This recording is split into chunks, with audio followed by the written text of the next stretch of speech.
Chapter 53 Robert le Diable. The pretext of an opera engagement was so much the more feasible, as there chanced to be on that very night a more than ordinary attraction at the Académie Royale. Levasseur, who had been suffering under severe illness, made his reappearance in the character of Bertrand, and, as usual, the announcement of the most admired production of the favourite composer of the day had attracted a brilliant and fashionable audience. Morcerf, like most other young men of rank and fortune, had his orchestra stall, with the certainty of always finding a seat in at least a dozen of the principal boxes, occupied by persons of his acquaintance. He had, moreover, his right of entry into the omnibus box. Chateau Renaud rented a stall beside his own, while Beauchamp, as a journalist, had unlimited range all over the theatre. It happened that, on this particular night, the minister's box was placed at the disposal of Lucien Debray, who offered it to the Comte de Morcerf, who again, upon his mother's rejection of it, sent it to Danglars, with an intimation that he should probably do himself the honour of joining the Baroness and her daughter during the evening, in the event of their accepting the box in question. The ladies received the offer with too much pleasure to dream of a refusal. To no class of persons is the presentation of a gratuitous opera box more acceptable than to the wealthy millionaire who still hugs economy while boasting of carrying a king's ransom in his waistcoat pocket. Danglars had, however, protested against showing himself in a ministerial box, declaring that his political principles and his parliamentary position as member of the opposition party would not permit him so to commit himself. The Baroness had, therefore, dispatched a note to Lucien Debray, bidding him call for them, it being wholly impossible for her to go alone with Eugénie to the opera. There is no gainsaying the fact that a very unfavourable construction would have been put upon the circumstance if the two women had gone without escort, while the addition of a third, in the person of her mother's admitted lover, enabled Mademoiselle Danglars to defy malice and ill nature. One must take the world as one finds it. The curtain rose, as usual, to an almost empty house, it being one of the absurdities of Parisian fashion never to appear at the opera until after the beginning of the performance, so that the first act is generally played without the slightest attention being paid to it, that part of the audience already assembled being too much occupied in observing the fresh arrivals, while nothing is heard but the noise of opening and shutting doors and the buzz of conversation. "Surely," said Albert, as the door of a box on the first circle opened, "that must be the Countess G." "And who is the Countess G?" inquired Chateau Renaud. "What a question! Now, do you know, Baron, I have a great mind to pick up quarrel with you for asking it.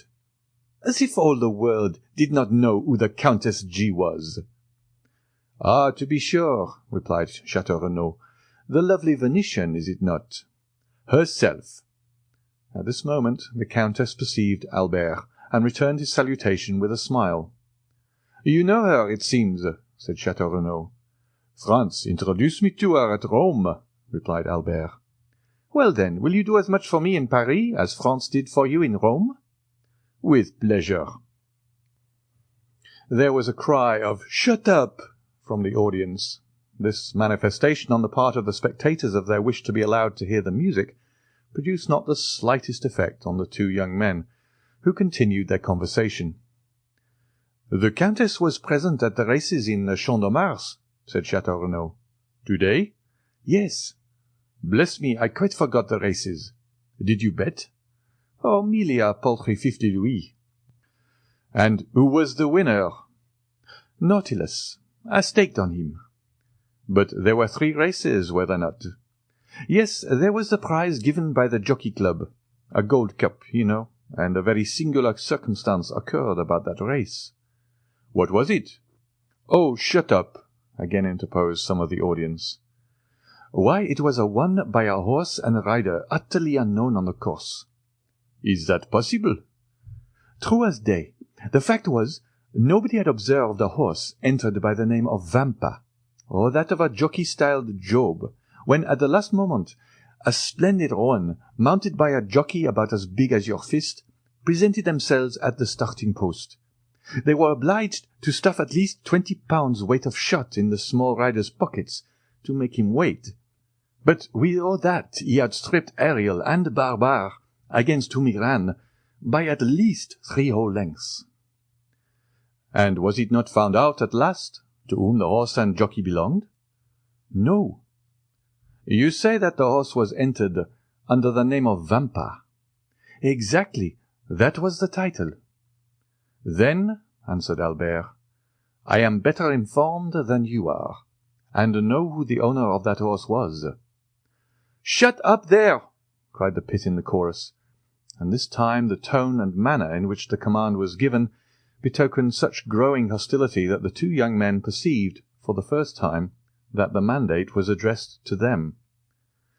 Leisurely turning round, they calmly scrutinized the various countenances around them as though demanding some one person who would take upon himself the responsibility of what they deemed excessive impertinence.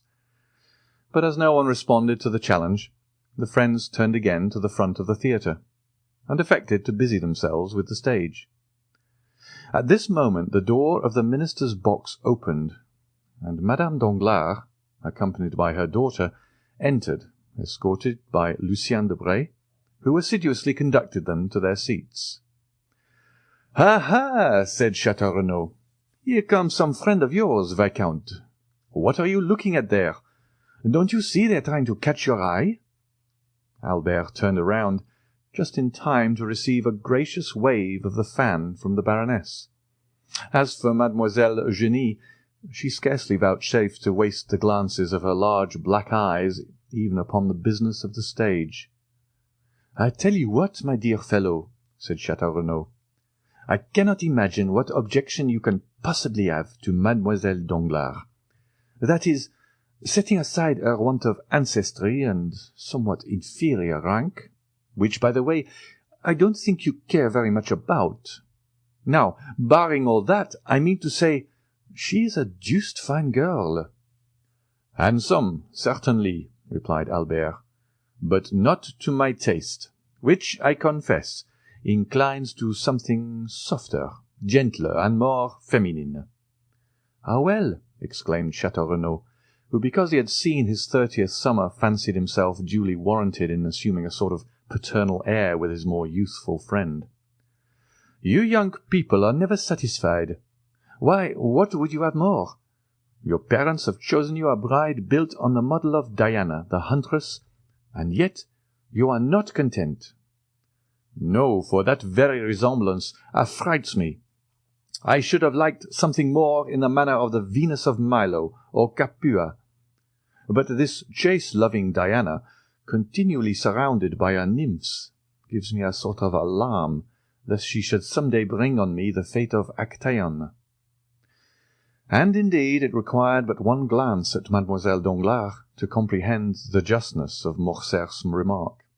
She was beautiful, but her beauty was of too marked and decided a character to please a fastidious taste. Her hair was raven black, but its natural waves seemed somewhat rebellious.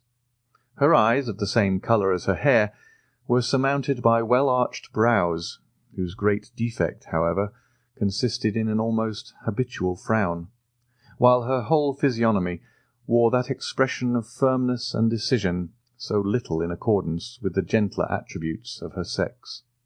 Her nose was precisely what a sculptor would have chosen for a chiselled Juno. Her mouth, which might have been found fault with as too large, displayed teeth of pearly whiteness, rendered still more conspicuous by the brilliant carmine of her lips, contrasting vividly with her naturally pale complexion.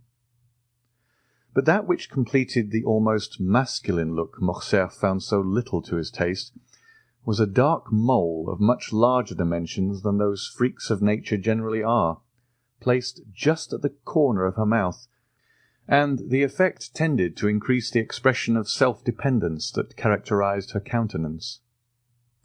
The rest of Mademoiselle Eugénie's person was in perfect keeping with the head just described. She, indeed, reminded one of Diana, as Chateau Renaud observed, but her bearing was more haughty and resolute.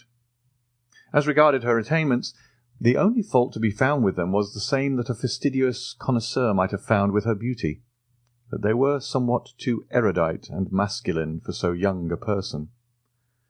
She was a perfect linguist, a first-rate artist, wrote poetry, and composed music. To the study of the latter she professed to be entirely devoted, following it with an indefatigable perseverance, assisted by a schoolfellow, a young woman without fortune, whose talent promised to develop into remarkable powers as a singer.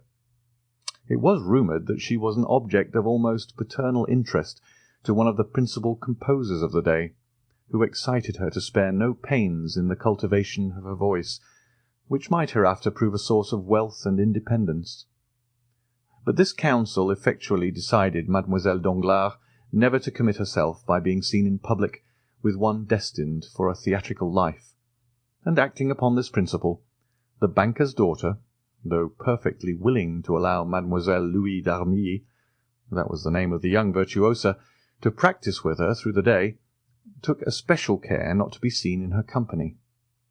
Still, though not actually received at the Hôtel Danglars in the light of an acknowledged friend, Louise was treated with far more kindness and consideration than is usually bestowed on a governess.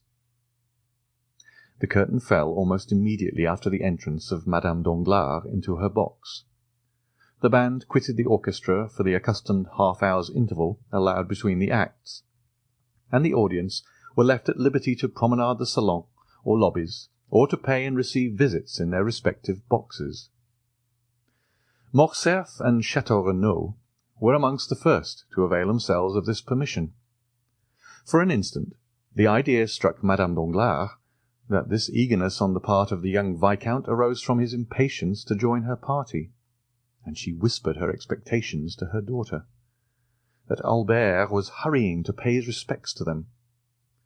Mademoiselle Eugénie, however, merely returned a dissenting movement of the head, while, with a cold smile, she directed the attention of her mother to an opposite box on the first circle, in which sat the Countess G., and where Morcerf had just made his appearance. "So we meet again, my travelling friend, do we?" cried the Countess, extending her hand to him with all the warmth and cordiality of an old acquaintance. "It was really very good of you to recognize me so quickly, and still more so to bestow your first visit on me." "Be assured," replied Albert, "that if I had been aware of your arrival in Paris, and had known your address, I should have paid my respects to you before this. Allow me to introduce my friend, Baron de Château Renaud, one of the few true gentlemen now to be found in France, and from whom I have just learned that you were a spectator of the races in the Champ de Mars yesterday." Château Renaud bowed to the Countess. "So you were at the races, Baron?" inquired the Countess eagerly. "Yes, madame." "Well, then," pursued Madame G., with considerable animation, "you can probably tell me who won the Jockey Club stakes." "I am sorry to say I cannot," replied the Baron, "and I was just asking the same question of Albert." "Are you very anxious to know, Countess?" asked Albert. "To know what?" "The name of the owner of the winning horse." "Excessively. Only imagine, but do tell me, Viscount, whether you really are acquainted with it or no." "I beg your pardon, madame, but you were about to relate some story, were you not? You said, 'Only imagine,' and then paused. Pray, continue." "Well, then, listen. You must know I felt so interested in the splendid roan horse, with his elegant little rider, so tastefully dressed in a pink satin jacket and cap, that I could not help praying for their success with as much earnestness as though the half of my fortune were at stake. And when I saw them outstrip all the others, and come to the winning post in such gallant style, I actually clapped my hands with joy. Imagine my surprise when, upon returning home, the first object I met on the staircase was the identical jockey in the pink jacket. I concluded that by some singular chance the owner of the winning horse must live in the same hotel as myself, but as I entered my apartments, I beheld the very gold cup awarded as a prize to the unknown horse and rider. Inside the cup was a small piece of paper, on which were written these words: "From Lord Ruthven to Countess G." "Precisely, I was sure of it," said Morcerf. "Sure of what?" "That the owner of the horse was Lord Ruthven himself." "What Lord Ruthven do you mean?" "Why, our Lord Ruthven, the vampire of the Sal Argentino." "Is it possible?" exclaimed the Countess. "Is he here in Paris?" "To be sure. Why not?" "And you visit him, meet him at your own house and elsewhere?" "I assure you he is most intimate friend, and Monsieur de Chateau Renaud has also the honour of his acquaintance."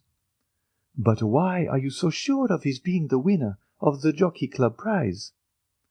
"Was not the winning horse entered by the name of Vampa?" "What of that?" "Why, do you not recollect the name of the celebrated bandit by whom I was made a prisoner?" "Oh, yes." "And from whose hands the Count extricated me in so wonderful a manner?" "To be sure, I remember it all now." "He called himself Vampa. You see, it's evident where the Count got the name." "But what could have been his motive for sending the cup to me?" "In the first place, because I had spoken much of you to him, as you may believe, and in the second, because he delighted to see a countrywoman take so lively an interest in his success." "I trust and hope you never repeated to the Count all the foolish remarks we used to make about him." "I should not like to affirm upon oath that I have not. Besides, his presenting you the cup under the name of Lord Ruthven—" "Oh, but that is dreadful. Why, the man must owe me a fearful grudge." "Does this action appear like that of an enemy?" "No, certainly not." "Well, then—" "And so he is in Paris?" "Yes." "And what effect does he produce?" "Why," said Albert, "he was talked about for a week. Then the coronation of the Queen of England took place, followed by the theft of Mademoiselle Mars's diamonds, and so people talked of something else." "My good fellow," said Chateau Renaud, "the Count is your friend, and you treat him accordingly. Do not believe what Albert is telling you, Countess. So far from the sensation excited in the Parisian circles by the appearance of the Count of Monte Cristo having abated, I take upon myself to declare that it is as strong as ever. His first astounding act upon coming amongst us was to present a pair of horses worth 32,000 francs to Madame Danglars. His second, the almost miraculous preservation of Madame de Villefort's life. Now it seems that he has carried off the prize awarded by the Jockey Club. I therefore maintain, in spite of Morcerf, that not only is the Count the object of interest at this present moment, but also that he will continue to be so for a month longer, if he pleases to exhibit an eccentricity of conduct which, after all, may be his ordinary mode of existence." "Perhaps you are right," said Morcerf. "Meanwhile, who is in the Russian ambassador's box?" "Which box do you mean?" asked the Countess. "The one between the pillars on the first tier. It seems to have been fitted up entirely afresh." "Did you observe anyone during the first act?" asked Chateau Renaud. "Where?" "In that box." "No," replied the Countess. "It was certainly empty during the first act." Then, resuming the subject of their previous conversation, she said, "And so you really believe it was your mysterious Count of Monte Cristo that gained the prize?" "I am sure of it." "And who afterwards sent the cup to me?" "Undoubtedly." "But I don't know him," said the Countess. "I have a great mind to return it." "Do no such thing, I beg of you. He would only send you another, formed of a magnificent sapphire, or hollowed out of a gigantic ruby. It is his way, and you must take him as you find him." At this moment the bell rang to announce the drawing up of the curtain for the second act. Albert rose to return to his place. "Shall I see you again?" asked the Countess. "At the end of the next act, with your permission. I will come and inquire whether there is anything I can do for you in Paris." "Pray, take notice," said the Countess, "that my present residence is 22 Rue de Rivoli, and that I am at home to my friends every Saturday evening. So now, you are both forewarned." The young men bowed and quitted the box. Upon reaching their stalls, they found the whole of the audience in the parterre standing up and directing their gaze toward the box formerly possessed by the Russian ambassador. A man of from 35 to 40 years of age, dressed in deep black, had just entered, accompanied by a young woman dressed after the Eastern style. The lady was surpassingly beautiful, while the rich magnificence of her attire drew all eyes upon her. "Hullo," said Albert. "It is Monte Cristo and his Greek." The strangers were indeed no other than the Count and Haydée. In a few moments the young girl had attracted the attention of the whole house, and even the occupants of the boxes leaned forward to scrutinize her magnificent diamonds. The second act passed away during one continued buzz of voices, one deep whisper intimating that some great and universally interesting event had occurred. All eyes, all thoughts, were occupied with the young and beautiful woman, whose gorgeous apparel and splendid jewels made a most extraordinary spectacle. Upon this occasion an unmistakable sign from Madame Danglars intimated her desire to see Albert in her box directly the curtain fell on the second act, and neither the politeness nor good taste of Morcerf would permit his neglecting an invitation so unequivocally given. At the close of the act he therefore went to the Baroness. Having bowed to the two ladies, he extended his hand to Debray. By the Baroness he was most graciously welcomed, while Eugénie received him with her accustomed coldness. "My dear fellow," said Debray, "you have come in the nick of time. There is Madame overwhelming me with questions respecting the Count. She insists upon it that I can tell her his birth, education, and parentage, where he came from, and whither he is going. Being no disciple of Cagliostro, I was wholly unable to do this. So, by way of getting out of the scrape, I said, 'Ask Morcerf. He has got the whole history of this beloved Monte Cristo at his fingers.' Whereupon the Baroness signified a desire to see you." "Is it not almost incredible," said Madame Danglars, "that a person having at least 500,000 of Secret Service money at his command should possess so little information?" "Let me assure you, madame," said Lucien, "that had I really the sum you mention at my disposal, I would employ it more profitably than in troubling myself to obtain particular respecting the Count of Monte Cristo, whose only merit in my eyes consists in his being twice as rich as a nabob. However, I have turned the business over to Morcerf, so pray settle it with him as may be most agreeable to you. For my own part, I care nothing about the Count or his mysterious doings." "I am very sure no nabob would have sent me a pair of horses worth 32,000 francs, wearing on their heads 4 diamonds valued at 5,000 francs each." "He seems to have a mania for diamonds," said Morcerf, smiling, "and I verily believe that, like Potemkin, he keeps his pockets filled for the sake of strewing them along the road, as Tom Thumb did his flintstones." "Perhaps he has discovered some mine," said Madame Danglars. "I suppose you know he has an order for unlimited credit on the Baron's banking establishment." "I was not aware of it," replied Albert, "but I can readily believe it." "And further, that he stated to Monsieur Danglars his intention of only staying a year in Paris, during which time he proposed to spend 6 millions. He must be the Shah of Persia, travelling incog. Have you noticed the remarkable beauty of the young woman, Monsieur Lucien? Inquired Eugénie. I really never met with one woman so ready to do justice to the charms of another as yourself, responded Lucien, raising his lorgnette to his eye. A most lovely creature, upon my soul, was his verdict. Who is this young person, Monsieur de Morcerf? inquired Eugénie. Does anybody know?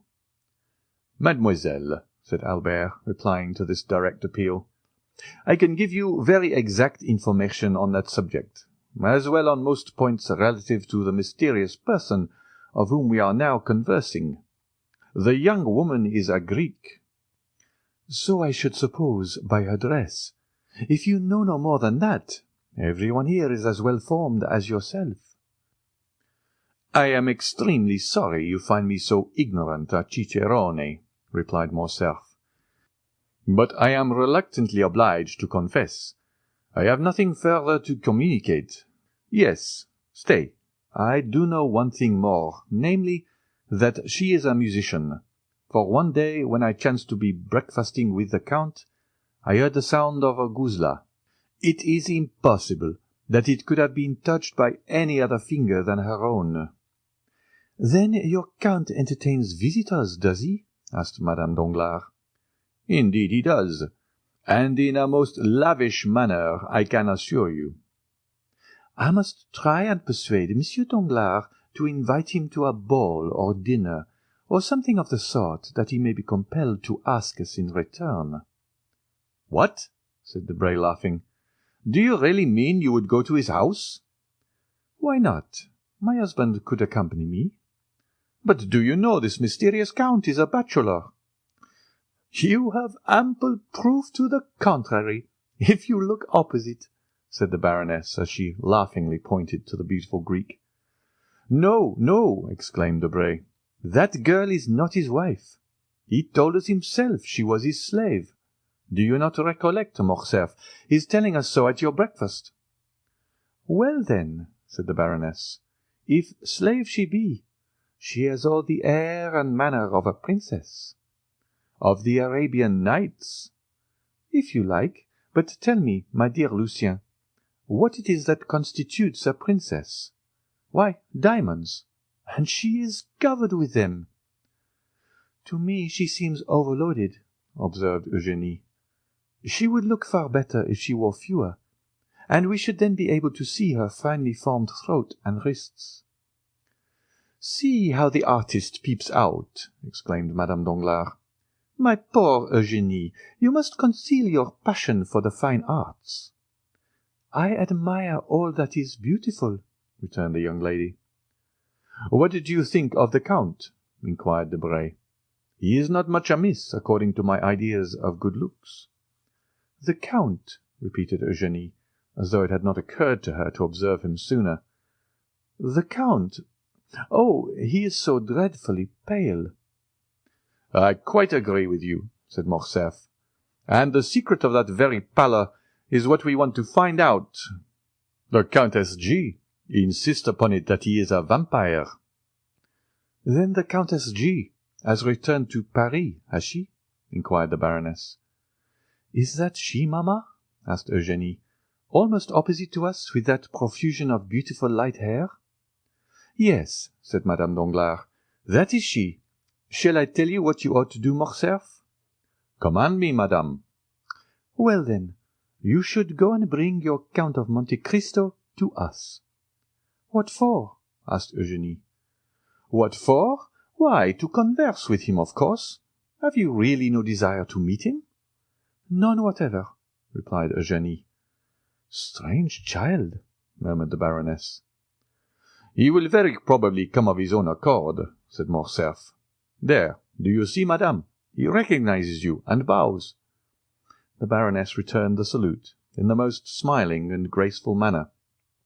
Well, said Morcerf, I may as well be magnanimous, and tear myself away to forward your wishes. Adieu. I will go and try if there are any means of speaking to him. Go straight to his box. That will be the simplest plan. But I have never been presented. Presented to whom? To the beautiful Greek. You say she is only a slave. While you assert that she is a queen, or at least a princess.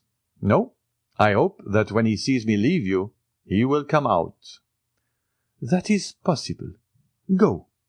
I am going, said Albert, as he made his parting bow. Just as he was passing the Count's box, the door opened, and Monte Cristo came forth. After giving some directions to Ali, who stood in the lobby, the Count took Albert's arm, carefully closing the box door. Ali placed himself before it, while a crowd of spectators assembled around the Nubian. "Upon my word," said Monte Cristo, "Paris is a strange city, and the Parisians are a very singular people. See that cluster of persons collected around poor Ali, who is as much astonished as themselves. Really, one might suppose he was the only Nubian they have ever beheld. Now I can promise you that a Frenchman might show himself in public, either in Tunis, Constantinople, Baghdad, or Cairo, without being treated in that way.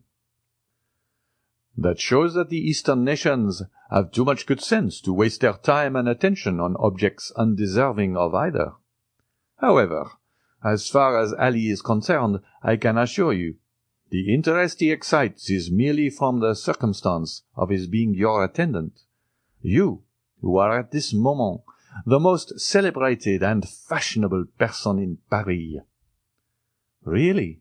And what has procured me so flattering a distinction? What? Why, yourself, to be sure. You give away horses worth 1,000 louis. You save the lives of ladies of high rank and beauty. Under the name of Major Brack you run thoroughbreds ridden by tiny urchins not larger than marmot. Then, when you have carried off the golden trophy of victory, instead of setting any value on it, you give it to the first handsome woman you think of. And who has filled your head with all this nonsense? Why, in the first place, I heard it from Madame Danglars, who, by the by, is dying to see you in her box. Or, to have you seen there by others. Secondly, I learned it from Beauchamp's journal, and thirdly, from my own imagination. Why, if you sought concealment, did you call your horse Vampa? That was an oversight, certainly, replied the Count. But tell me, does the Count of Morcerf never visit the opera? I have been looking for him, but without success. He will be here tonight. In what part of the house? In the Baroness's box, I believe. That charming young woman with her, is that her daughter? Yes. I congratulate you. Morcerf smiled. We will discuss that subject at length some future time, said he. But what do you think of the music? What music? Why, the music you have been listening to. Oh, it is well enough as the production of a human composer, sung by featherless bipeds, to quote the late Diogenes. From which it would seem, my dear Count, that you can at pleasure enjoy the seraphic strains that proceed from the 7 choirs of paradise. You are right in some degree. When I wish to listen to sounds more exquisitely attuned to melody than mortal ear ever yet listened to, I go to sleep. Then sleep here, my dear Count. The conditions are favourable. What else was opera invented for? No, thank you. Your orchestra is too noisy. To sleep after the manner I speak of, absolute calm and silence are necessary, and then a certain preparation. I know, the famous hashish. Precisely. So, my dear Viscount, whenever you wish to be regaled with music, come and sup with me. I have already enjoyed that treat when breakfasting with you, said Morcerf. Do you mean at Rome? I do. Ah, then I suppose you heard Hades Guzla. The poor exile frequently beguiles a weary hour in playing over to me the airs of her native land. Morcerf did not pursue the subject, and Monte Cristo himself fell into a silent reverie. The bell rang at this moment for the rising of the curtain. "You will excuse me leaving you," said the Count, turning in the direction of his box. "What? Are you going?" "Pray say everything that is kind to Countess G., on the part of her friend the vampire." "And what message shall I convey to the Baroness?" "That with her permission I shall do myself the honour of paying my respects in the course of the evening." The third act had begun, and during its progress the Count of Morcerf, according to his promise, made his appearance in the box of Madame Danglars. The Count of Morcerf was not a person to excite either interest or curiosity in a place of public amusement. His presence, therefore, was wholly unnoticed, save by the occupants of the box in which he had just seated himself. The quick eye of Monte Cristo, however, marked his coming, and a slight though meaningful smile passed over his lips. Haydée, whose soul seemed centred in the business of the stage, like all unsophisticated natures, delighted in whatever addressed itself to the eye or ear. The third act passed off as usual. Mesdemoiselles Noblet, Joulet, and Leroux executed the customary pirouette. Robert duly challenged the Prince of Granada, and the royal father of the Princess Isabella, taking his daughter by the hand, swept round the stage with majestic strides, the better to display the rich folds of his velvet robe and mantle. After which the curtain again fell, and the spectators poured forth from the theatre into the lobbies and salons. The Count left his box, and a moment later was saluting the Baron Danglars, who could not restrain a cry of mingled pleasure and surprise. "You are welcome, Count," she exclaimed as he entered. "I have been most anxious to see you, that I might repeat orally the thanks writing can so ill express. Surely so trifling a circumstance cannot deserve a place in your remembrance. Believe me, madam, I had entirely forgotten it."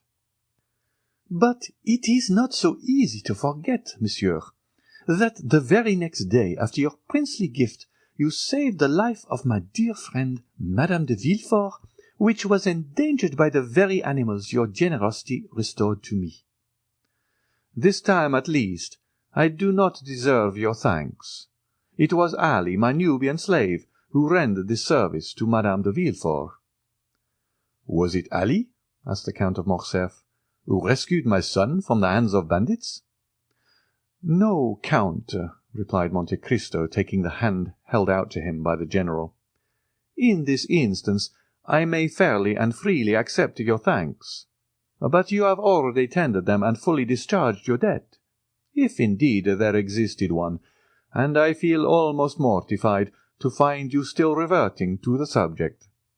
May I beg of you, Baroness, to honour me with an introduction to your daughter?" "Oh, you are no stranger, at least not by name," replied Madame Danglars, "and the last 2 or 3 days we have really talked of nothing but you. Eugénie," continued the Baroness, turning towards her daughter, "this is the Count of Monte Cristo." The Count bowed, while Mademoiselle Danglars bent her head slightly. "You have a charming young person with you to-night, Count," said Eugénie. "Is she your daughter?" "No, mademoiselle," said Monte Cristo, astonished at the coolness and freedom of the question. "She is a poor unfortunate Greek, left under my care."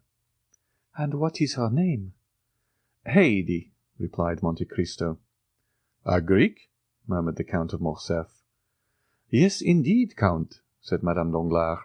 "And tell me, did you ever see at the court of Ali Tepelini, whom you so gloriously and valiantly served, a more exquisite beauty or richer costume?" "Did I hear rightly, monsieur," said Monte Cristo, "that you served at Yanina?" "I was Inspector General of the Pasha's troops," replied Morcerf, "and it is no secret that I owe my fortune, such as it is, to the liberality of the illustrious Albanese chief." "But look!" exclaimed Madame Danglars. "Where?" stammered Morcerf. "There," said Monte Cristo, placing his arms around the Count and leaning with him over the front of the box, just as Haydée, whose eyes were occupied in examining the theatre in search of her guardian, perceived his pale features close to Morcerf's face. It was as if the young girl beheld the head of Medusa. She bent forwards as though to assure herself of the reality of what she saw, then, uttering a faint cry, threw herself back in her seat. The sound was heard by the people about Ali, who instantly opened the box door. "Why, Count," exclaimed Eugénie, "what has happened to your ward? She seems to have been taken suddenly ill." "Very probably," answered the Count, "but do not be alarmed on her account. Haydée's nervous system is delicately organized, and she is peculiarly susceptible to the odours even of flowers. Nay, there are some which cause her to faint if brought into her presence. However," continued Monte Cristo, drawing a small phial from his pocket, "I have an infallible remedy." So saying, he bowed to the Baroness and her daughter, exchanged a parting shake of the hand with Debray and the Count, and left Madame Danglars' box. Upon his return to Haydée, he found her still very pale. As soon as she saw him, she seized his hand. Her own hands were moist and icy cold. "Who was it you were talking with over there?" she asked. "With the Count of Morcerf," answered Monte Cristo. "He tells me he served your illustrious father, and that he owes his fortune to him." "Wretch!" exclaimed Haydée, her eyes flashing with rage. "He sold my father to the Turks, and the fortune he boasts of was the price of his treachery. Did you not know that, my dear lord?" "Something of this I heard in Epirus," said Monte Cristo, "but the particulars are still unknown to me. You shall relate them to me, my child. They are, no doubt, both curious and interesting." "Yes, yes, but let us go. I feel as though it would kill me to remain long near that dreadful man." So saying, Haydée arose, and wrapping herself in her burnous of white cashmere, embroidered with pearls and coral, she hastily quitted the box at the moment when the curtain was rising upon the fourth act. "Do you observe," said the Countess G. to Albert, who had returned to her side, "that man does nothing like other people. He listens most devoutly to the third act of Robert le Diable, and when the fourth begins, takes his departure." End of chapter 53.